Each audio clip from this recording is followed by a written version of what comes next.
ఎవడు సంతోషంగా ఉన్నాడని అడుగుతా ఉన్నా. మరోవైపున చూస్తే గవర్నమెంట్ రంగంలో గవర్నమెంట్ కి సంబంధించిన ఆస్తులు మెడికల్ కాలేజీలు అమ్మాలని చూస్తాడు. శనికాయలకి బెల్లాలకు మెడికల్ కాలేజీలైనా అమ్మేస్తున్నాడు. గవర్నమెంట్ భూములైనా కానీ శనికాయలకు బెల్లాలకు ఇష్టం వచ్చినట్టు స్కాములు చేస్తూ అమ్మేస్తాడు. రాష్ట్రానికి సంబంధించిన ఏ ఆదాయం కూడా రాష్ట్ర ప్రభుత్వ ఖజానాకు రాకుండా చంద్రబాబు నాయుడు దోచేస్తా ఉన్నాడు.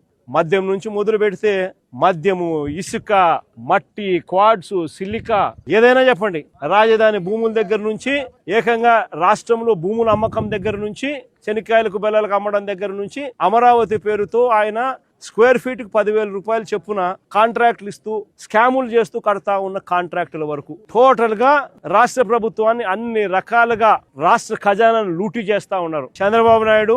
ఆయన ఎల్లో గ్యాంగు అందరూ వాళ్ళే దోచుకునేది పంచుకునే దానికి. దీనికే వాళ్ళకి సమయం సరిపోవడంలా. రైతుల పరిస్థితి పట్టించుకునే పరిస్థితి సమయం ఉందా చంద్రబాబు నాయుడు అని చంద్రబాబు నాయుడు గట్టిగా అడుగుతా ఉన్నా. అయ్యా చంద్రబాబు నాయుడు, మేలుకోకపోతే వీళ్ళందరి తరఫున రాబోయే రోజుల్లో తీవ్రమైన ఉద్యమాలు తప్పకుండా జరుగుతాయి.